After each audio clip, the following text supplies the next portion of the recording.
السلام علیکم ورحمۃ اللہ وبرکاتہ۔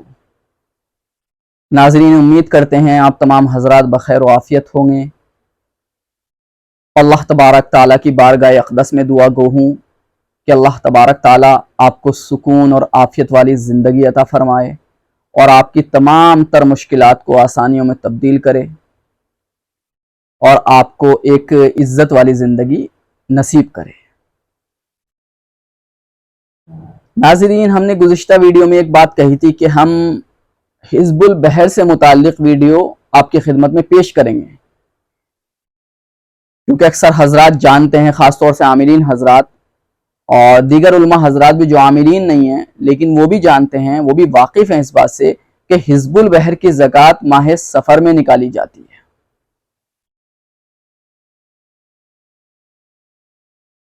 دیکھیے دوستو، اصل موضوع کی طرف آنے سے پہلے کچھ تمہیدی باتیں آپ کی خدمت میں پیش کرنا کچھ مناسب معلوم ہوتا ہے۔ اللہ کی جو معیت ہے، اللہ کا جو ساتھ ہے، اگر کسی کو میسر ہو جائے تو اس سے بڑی دولت کوئی نہیں ہو سکتی۔ دریا میں راستے نکل جاتے ہیں، آگ گلے گلزار بن جاتی ہے اور پتھروں سے پانی نکلنے لگتا ہے۔ بہرحال اگر اللہ کا ساتھ آپ کے ساتھ ہے، اللہ کی معیت آپ کے ساتھ ہے، اللہ کی ذات آپ کے ساتھ ہے، تو یقین کیجئے دنیا کی کوئی طاقت آپ کا کچھ نہیں بگاڑ سکتی۔ سارے اسباب دھرے کے دھرے رہ جاتے ہیں۔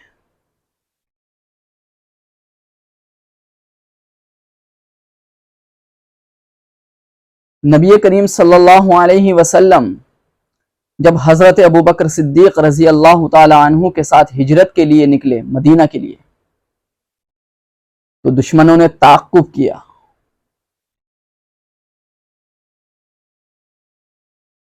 تو اللہ کے رسول صلی اللہ علیہ وسلم حضرت ابوبکر صدیق رضی اللہ تعالی عنہ ایک غار میں پناہ گزین ہوئے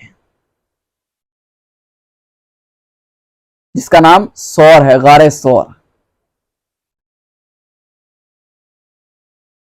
یہ اس واقعے کی تفصیل کا موقع نہیں ہے، لیکن جو یہاں بات بتانا ضروری ہے وہ یہ ہے کہ حضرت ابوبکر کچھ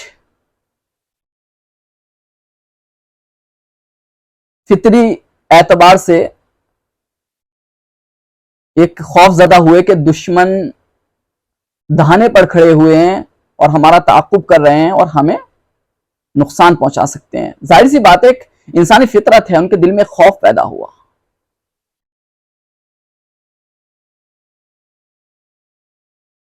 تو اس وقت ایک ایسا جملہ، چند الفاظ پر مشتمل ایک ایسا جملہ اللہ کے رسول صلی اللہ علیہ وسلم کی زبان مبارک سے جاری ہوا جو میں کہتا ہوں کسی بھی صاحب ایمان کے لیے اطمینان بخش جملہ اس سے زیادہ کوئی نہیں ہو سکتا۔ وہ جملہ کیا تھا؟ 10ویں سپارے میں موجود ہے وہ جملہ، لا تحزن ان اللہ معنا۔ اے ابو بکر، آپ گھبرائیے مت، کوئی رنجیدہ مت ہوئیے، اللہ ہمارے ساتھ ہے۔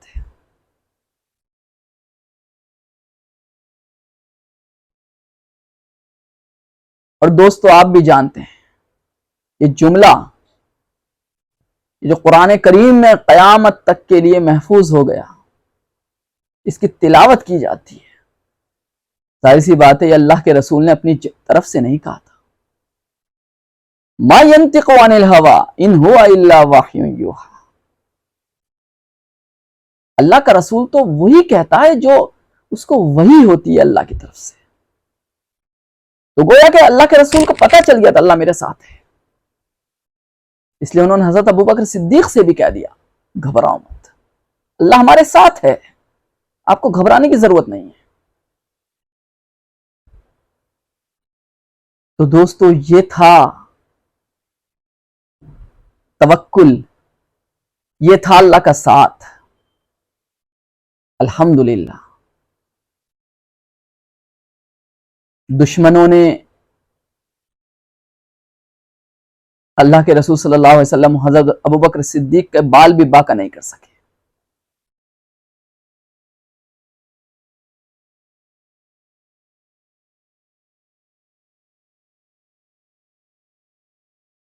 تو دوستو اللہ کا اگر ساتھ مل جائے اور آپ کو پورا یقین ہو جائے اللہ کی ذات پر, تو انشاءاللہ دنیا کی کوئی طاقت آپ کا نقصان نہیں پہنچا سکتی. بے شمار واقعات ہیں. آپ حضرت ابراہیم علیہ السلام کا واقعہ دیکھ لیجئے.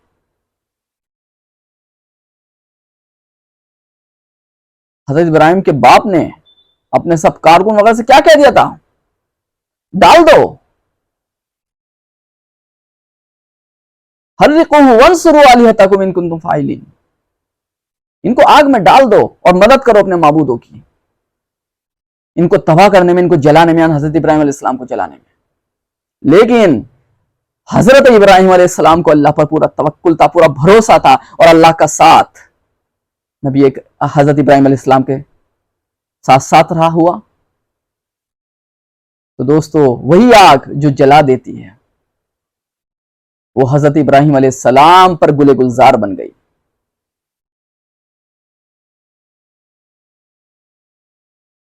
اور اسی بات کو مولانا عامر عثمانی صاحب رحمۃ اللہ علیہ جو میرے نانا جان تھے, انہوں نے ایک شعر میں کہا تھا, سرد ہو تو سکتی ہے اب بھی آتش نمرود, سرد ہو تو سکتی ہے اب بھی آتش نمرود, کوئی ابن ابراہیم پہلے نار تک پہنچے. یہ سلسلہ صرف یہی ختم نہیں ہو جاتا. آپ اللہ پہ بھروسہ تو کر کے دیکھیے, سمندر میں پھر سے راستہ نکل جائے گا, آگ پھر سے گلے گلزار بن جائے گی. بس شرط اتنی ہے, آپ کو اللہ پر پورا بھروسہ ہونا چاہیے. اور اللہ اگر آپ کے ساتھ آ گیا, اللہ کی جو ذات ہے آپ کے ساتھ شامل ہو گئی, اللہ کا حکم آپ کے ساتھ شامل ہو گیا, تو دنیا کی کوئی طاقت آپ کا کچھ نہیں بگاڑ سکتی. اسی طرح حضرت موسیٰ علیہ السلام, سمندر کا کام ڈبو دینا ہے. سمندر کی طاقت کون نہیں جانتا. جاپان میں جب سونامی آئی, بلڈنگیں, کاریں کاغذ کے ٹکڑوں کی طرح بہہ رہی تھی. پانی کی وہ طاقت ہوتی ہے, کسی کو نہیں بخشتا پانی. لیکن کیونکہ اللہ کا حکم تھا, اللہ کی مرضی یہی تھی, اللہ یہی چاہتا تھا حضرت موسیٰ علیہ السلام گزر جائیں. تو حضرت موسیٰ علیہ السلام سمندر سے گزر کے راستہ بن گیا, اور فرعون کو ڈبونا تھا. جیسے ان کا لشکر حضرت موسیٰ علیہ السلام نکل گئے, فرعون کا لشکر ڈوب گیا. تو کہنے کا منشا دوستو یہ ہے, یہ کسی نبی, بے شک نبیوں کے ساتھ تو ایک خاص تعلق ہوتا ہے اللہ کا, لیکن دوستو اگر اللہ پہ بھروسہ کرو تو اللہ تبارک تعالی کا ساتھ آپ کے ساتھ بھی ہو جائے گا. کتنے ہی اولیاء کرام گزرے ہیں جو نبی تو نہیں تھے, لیکن ان کے ساتھ کرامات ہوئی. ایسی ایسی باتیں سامنے آئیں کہ سامنے والا واقعی کہہ سکتا ہے یہ اس کے پیچھے کوئی بہت بڑی ہستی کار فرما ہے, یہ انسانی کام نہیں ہے.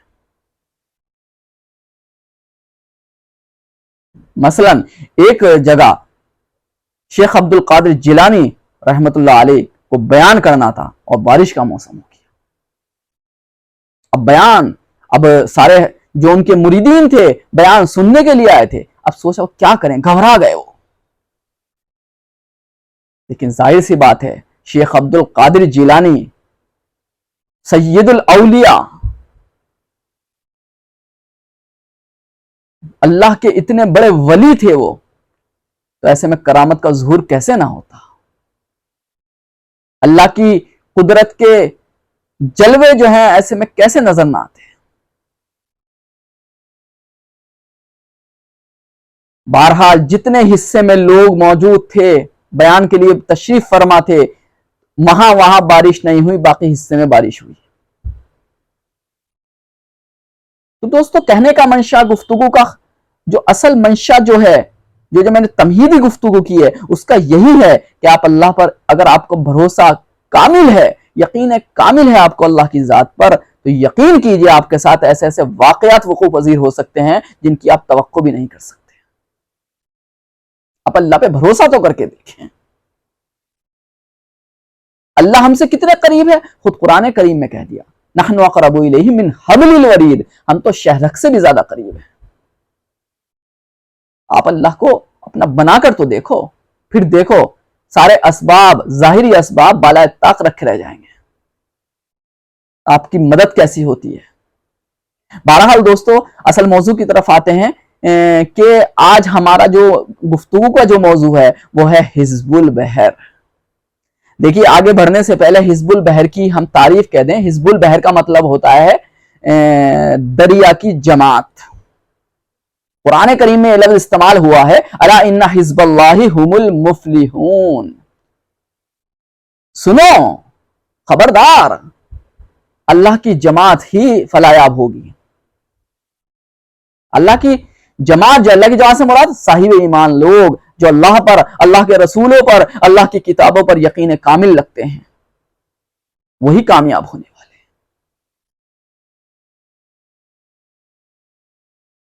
اور حزب کہتے ہیں جماعت کو، اور اسی کی جمع احزاب آتی ہے۔ قرآن کریم کی ایک سورت کا نام ہے سورہ احزاب، اسی کی جمع ہے وہ۔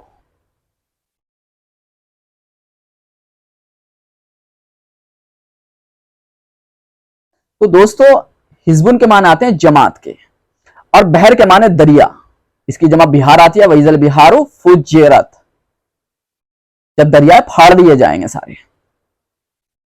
بہرحال دوستو اس کے لغوی جو معنی ہیں دریا کی جماعت۔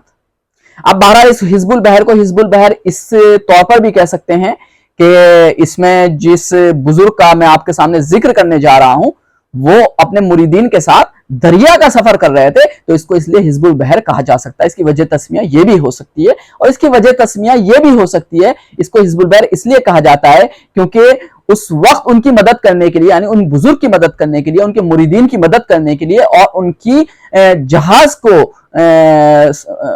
صحیح مقام پر، صحیح ٹھکانے پر، صحیح طور پر پہنچانے کے لیے اللہ تبارک تعالیٰ نے موکلین بھیجے تھے۔ اس دعا کے جو موکلین تھے، دعا حزب البحر، جس کو ہم آگے چل کے آپ کے سامنے ذکر کرنے جا رہے ہیں۔ بہرحال تو دوستو حزب البحر یہ تو ایک لغوی تعریف ہو گئی اس کی، حزب البحر کی۔ دوستو حزب البحر کا جہاں تک تعلق ہے، اس بات کو آپ ذہن نشین کر لیں کہ حزب البحر صرف عاملین ہی کے ساتھ خاص نہیں ہے، بلکہ ہمارے بے شمار اکابرین نے اپنے معمولات میں اس کو شامل رکھا ہے۔ وہ ہر سال اس کی زکوٰۃ نکالتے تھے اور اب بھی نکالتے ہیں۔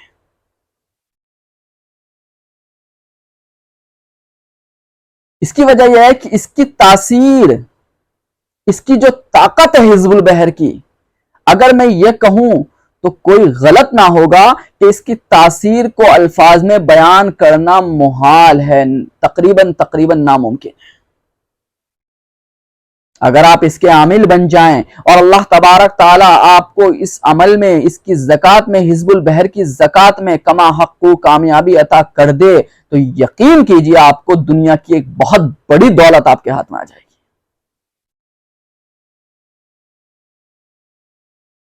بہت بڑی دولت۔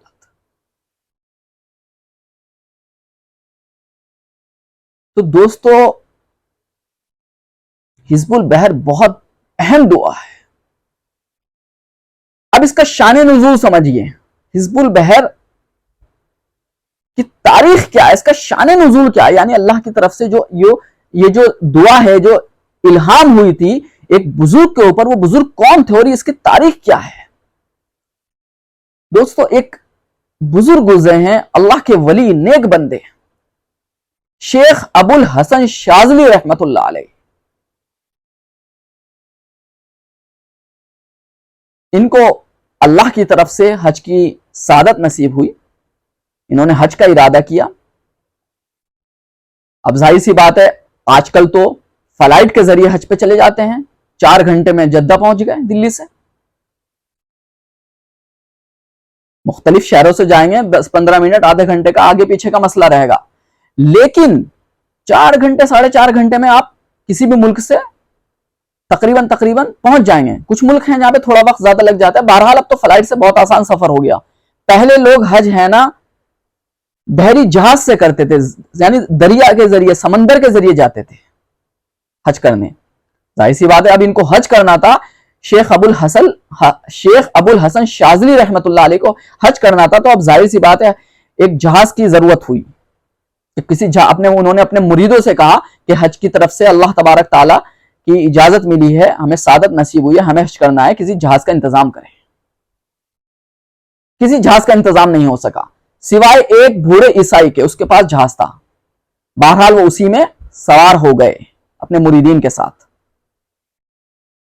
ہوا جو تھی وہ مخالف چلنے لگی، طوفانوں نے گھیر لیا جہاز کو، جہاز آگے نہیں بڑھ رہا ہے۔ مریدین نے شیخ کا مذاق اڑانے لگے سارے مریدین کہ آپ تو کہہ رہے تھے اللہ کی طرف سے حج کی سعادت نصیب ہوئی، اللہ نے آپ کو الہام کیا ہے حج ہوگا، یہ کیسا حج ہے؟ ہمارا تو جہاز ہی آگے نہیں بڑھ رہا، ہم حج کہاں سے کریں گے؟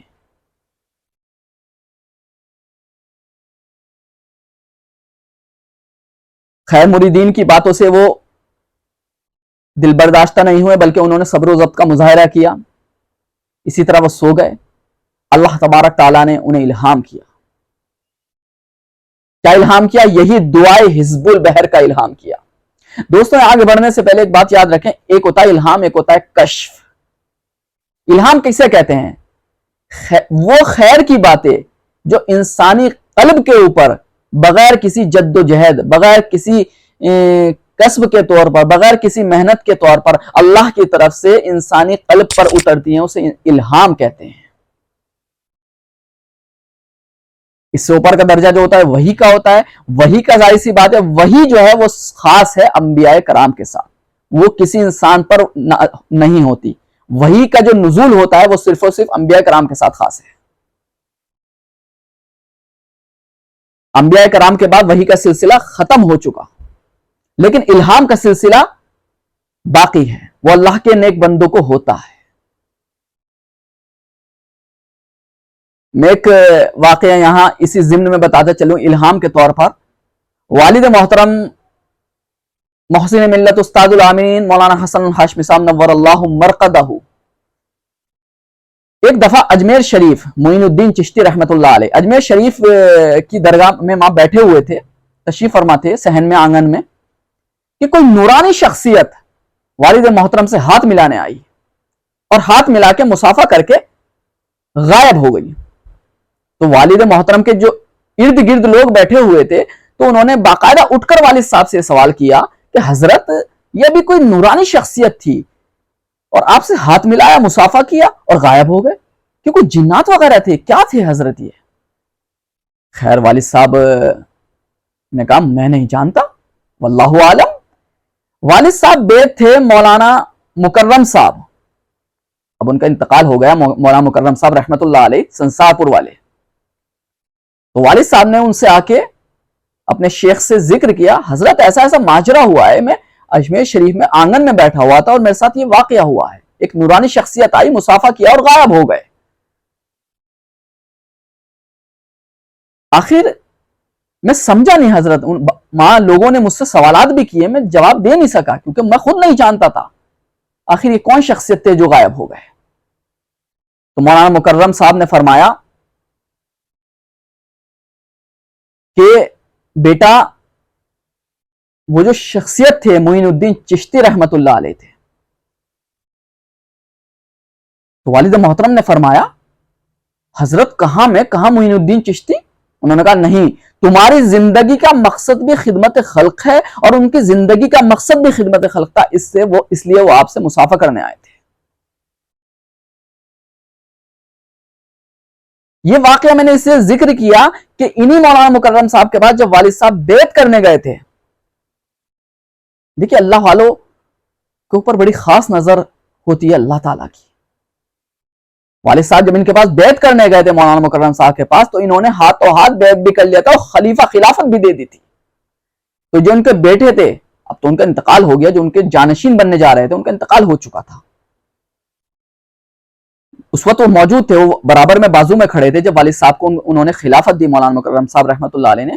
تو جب انہوں نے اپنے والد سے برجستہ کہا حضرت یہ آپ کا تو معمول نہیں ہے، آپ تو کسی کو سالوں سال بیعت کرا کے سالوں سال چکر کٹاتے ہیں، اس کے بعد جب آپ دیکھتے ہیں یہ اہل ہے، اس کے اندر کچھ صلاحیت ہے، کچھ قابلیت ہے، نیکی ہے، تقوی ہے، جب جا کے آپ مطمئن ہوتے ہیں اور اس کو خلافت عطا کرتے ہیں، یعنی بمشکل تمام خلافت دیتے ہیں آپ، لیکن آپ نے پہلی ہی ملاقات میں خلافت دے دی. تو مولانا مکرم صاحب رحمۃ اللہ علیہ نے جواباً فرمایا تھا بیٹا مجھے الہام ہوا اللہ کی طرف سے، اس کو اجازت دے دو، خلیفہ بنا دو اس کو. تو دوستو یہ ہے وہ الہام جو اللہ کے نیک بندوں کے دلوں پر ہوتا ہے. اب تو شاید الہام کی دولت کسی کو نہ میسر ہو، بہت ہی اللہ کے نیک بندے ہوتے ہیں جن کو الہام ہوتا ہے اللہ کی طرف سے. ایک ہوتا ہے کشف، آپ نے سنا ہوگا اکثر یہ صاحب کشف ہو گیا. کشف کا مطلب ہوتا ہے کچھ غائبی امور سے پردہ ہٹ جانا، یعنی کچھ ایسی باتیں جو عام انسان کی جن تک رسائی نہیں ہوتی، لیکن جو صاحب کشف ہو جاتا ہے اللہ تعالیٰ اسے کشف کی دولت دے دیتے ہیں، اس کی نگاہ وہاں تک پہنچ جاتی ہے، اس کی رسائی وہاں تک ہو جاتی ہے، اسے کشف کہتے ہیں. بہرحال یہاں الہام کی بات چل رہی ہے، تو الہام اور کشف میں فرق بھی ہم نے بیان کر دیا. تو بہرحال الہام اسے کہتے ہیں کہ نیکی خیر کی باتیں انسانی قلب پر بغیر جد و جہد کے اللہ کی طرف سے اتر جانا، یہ الہام کہلاتا ہے. بہرحال یہ شیخ ابو الحسن شاذلی رحمۃ اللہ علیہ کے دل پر دعائے حزب البحر کے طور پر الہام ہوا. اب دوستو دعائے حزب البحر کی زکوٰۃ کیسے نکالی جائے، اس سے مستفید ہونے کا طریقہ کیا ہے، ہمارے اکابرین نے اس کا کیا طریقہ بیان کیا ہے. دیکھیے دوستو اس سلسلے میں بہت ہی آسان طریقہ ہے، مختصر طریقہ ہے، کوئی زیادہ تفصیل نہیں ہے اس میں، کوئی زیادہ یہ سمجھ لیجئے پس و پیش والا معاملہ نہیں ہے، کوئی پیچیدگی نہیں ہے، بہت ہی آسان طریقہ ہے، غور سے سماعت فرمائیں. حزب البحر کی زکوٰۃ ماہ سفر میں نکالی جاتی ہے، ماہ سفر کی 6، 7 اور 8 تاریخ کو. یاد رکھیے گا 6، 7 اور 8 تاریخ کو اس کی زکوٰۃ نکالی جاتی ہے. اس کا طریقہ کیا رہے گا، اور ساتھ ساتھ زکوٰۃ اس طرح نکالی جاتی ہے آپ 3 دن معتکف بھی رہیں گے اور آپ 3 دن روزے سے بھی رہیں گے. اب بالترتیب سنیے کس طرح زکوٰۃ نکالی جائے گی. زکوٰۃ نکالنے کا طریقہ یہ ہے کہ ماہ سفر کی 5 تاریخ کو عصر کی نماز کے بعد کسی مسجد یا آپ کے پاس کوئی خاص کمرہ ہو جو آپ نے عملیات وغیرہ کے لیے یا اپنے لیے مختص کر رکھا ہو، آپ اس میں معتکف ہو جائیں بنیت زکوٰۃ حزب البحر. مغرب کے بعد سے اعتکاف شروع ہو ہی جاتا ہے کیونکہ چاند کی تاریخ بدل جاتی ہے. 5 تاریخ کو کیونکہ مغرب سے پہلے آپ وہاں معتکف ہو جائیں. 6 تاریخ کو یعنی جب 5 تاریخ گزر جائے گی، مغرب کے بعد 6 تاریخ شروع ہو جائے گی، تو مغرب کی نماز کے بعد ایک دفعہ آپ کو دعائے حزب البحر پڑھنی ہے. اسی طرح عشاء کی نماز کے بعد، عشاء کی نماز آئے گی اس کے بعد بھی ایک مرتبہ دعائے حزب البحر پڑھنی ہے. پھر جب آپ رات کو سو جائیں گے، سحری کر لیں گے، اٹھیں گے، تو آپ کو چاشت کی نماز کے بعد بھی آپ کو ایک مرتبہ حزب البحر پڑھنی ہے.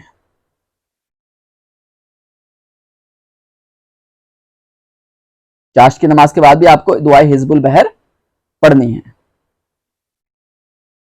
چاشت کی نماز کا وقت کب ہوتا ہے؟ فجر کے تھوڑی دیر بعد جب سورج طلوع ہو جائے آپ پڑھ سکتے ہیں، کیونکہ آپ نے حدیث میں بھی آتا ہے کہ اگر کوئی فجر کی نماز کے بعد وہیں ذکر و اذکار میں مصروف رہے اور پھر جب ہے نا سورج طلوع ہونے کے 20 منٹ کا وقفہ گزر جائے اور وہ چاشت کی نمازیں پڑھ لے، 2 رکعت سے لے کر 12 رکعت تک پڑھی جاتی ہیں، اور بہتر اوسط طریقہ اور افضل طریقہ یہ ہے کہ 8 رکعت پڑھنی چاہیے 2 کر کے، تو اس کو ایک مکمل حج اور ایک مکمل عمرے کا ثواب ملتا ہے.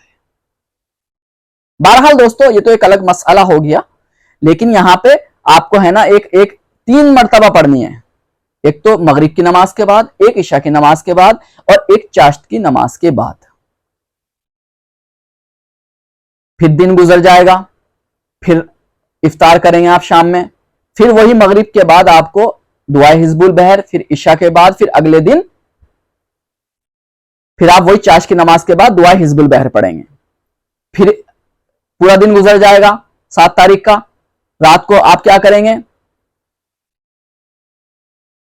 وہی افطار وغیرہ کریں گے، اور ہے نا مغرب کے بعد آپ کیا کریں گے؟ دعائے حزب البحر تو پڑھنی ہے مغرب کے بعد، لیکن آپ کا اعتکاف ختم ہو جائے گا. مغرب کی نماز ہوتے ہی آپ اعتکاف سے باہر آ جائیں گے، اور کم از کم 7 مسکینوں کو، 7 غریب لوگوں کو اپنے ساتھ بیٹھ کر کھانا کھلائیں گے. آپ خود بھی ساتھ کھائیں تو بہت اچھا ہے. اور یہاں میں ایک بات اور کہنا چلوں اسی کے ضمن میں کہ دوستو، غریبوں کو کھانا کھلانے کے ساتھ ساتھ میں سب سے اولاً یہی درخواست بھی کرتا ہوں، مشورہ کرتا ہوں کہ آپ خود بھی ساتھ کھائیں. اس سے آپ کا تکبر بھی ختم ہوگا. آپ خود بھی ساتھ کھائیں ان کے ساتھ بیٹھ کر. ان کو اس طور پہ نہیں کہ میں مدد کر رہا ہوں، کہ میری طرف سے آپ کو دعوت ہے. اور دعوت کا طریقہ یہ ہوتا ہے، دعوت کا کہ میزبان مہمانوں کے ساتھ خود بیٹھ کر کھائے. یہ طریقہ صحیح ہے. بہرحال دوستو، یہ 3 دن کی صرف زکوٰۃ ہوتی ہے. 3 روزے رکھے جاتے ہیں، اعتکاف بھی کیا جاتا ہے، بآسانی زکوٰۃ ادا ہو جائے گی. 5 تاریخ کو آپ عصر کے بعد بیٹھ جائیں گے، 6 تاریخ کو، 7 تاریخ کو، 8 تاریخ کو. تو حزب البحر کی زکوٰۃ 3 دن میں صرف ادا ہو جاتی ہے. اب دوستو سوال پیدا ہوتا ہے، حزب البحر کی وہ دعا کیا ہے؟ ایک دفعہ انشاءاللہ ہم آپ کے سامنے وہ دعا بھی ضرور پڑھیں گے. اور دعا پڑھنے کے بعد ہم ایک بات اور کہیں گے کہ اس سے کیا کیا فائدہ اٹھایا جا سکتا ہے. لیکن اس سے پہلے ہم آپ کے سامنے ایک دفعہ وہ دعا پڑھ دیں، تاکہ آپ جب عمل کے لیے بیٹھیں تو وہ دعا صحیح تلفظ کے ساتھ آپ پڑھ سکیں. ویسے تو انشاءاللہ ہم سے باقاعدہ اجازت لے گا فون، اور ہم اس کو واٹس ایپ میں ہے نا اس کا پورا طریقہ بھی اور پوری دعا کا جو اعراب لگی ہوئی دعا وہ ہم انشاءاللہ ان کو واٹس ایپ پہ بھیج دیں گے. ایک بات یاد رکھیں، یہاں دیکھیے، حزب البحر کی زکوٰۃ بغیر اجازت کے نہیں نکالنی چاہیے.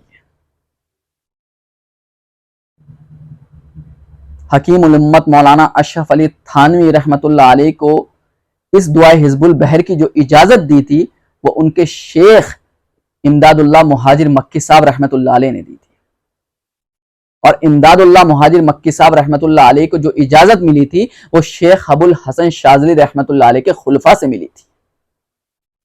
بہرحال دوستو، اجازت جو ہوتی ہے، اگر اجازت مل جائے، اجازت واجب نہیں ہوتی، لازم نہیں ہوتی، لیکن اجازت اگر مل جاتی ہے تو اس سے آپ کے جو استاد ہوتے ہیں، آپ کے جو بزرگ ہوتے ہیں، اس عمل کی جو صاحب ہوتے ہیں، جنہوں نے وہ عمل کیا ہے، وہ نسبت جڑ جاتی ہے. اور نسبت کا بہت بڑا فرق کرتا ہے، بہت بڑا فرق پڑتا ہے. کسی شاعر نے کہا تھا، یہ سب تمہارا کرم ہے آقا کہ بات اب تک بنی ہوئی ہے. نسبت بہت بڑی چیز ہے. بہرحال دوستو، اجازت ضرور لے لیں اگر آپ اس عمل کو کرنا چاہ رہے ہیں. اور اس عمل کو ہم بتا چکے ہیں، اگر آپ کو اس عمل میں کامیابی مل گئی تو یقین کیجئے دنیا کی ایک بہت بڑی دولت آپ کے ہاتھ میں آ جائے گی. آپ خود دیکھیں گے واقعی حزب البحر کرنے کے بعد آپ کی زبان میں، آپ کے دم کرنے میں، آپ کی تحریر میں زبردست تاثیر پیدا ہوگی. آئیے ایک دفعہ ہم اس دعائے حزب البحر کو آپ کے سامنے پڑھ دیتے ہیں، تاکہ صحیح تلفظ کے ساتھ آپ بھی اس دعا کو پڑھ سکیں جو شیخ ابو الحسن شاذلی رحمت اللہ علیہ سے لے کر درجہ بدرجہ، روایت بروایت ہم تک پہنچی ہے. ہم اس کتاب کو آپ کے سامنے پہلے ایک ذکر کر دیں. دیکھیے، یہ والد محترم کی کتاب ہے، اعمال حزب البحر.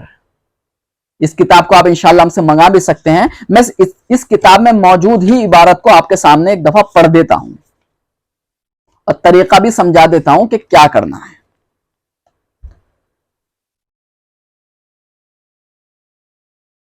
دیکھیے میں پڑھ دیتا ہوں. بسم اللہ الرحمن الرحیم. یا علی یا عظیم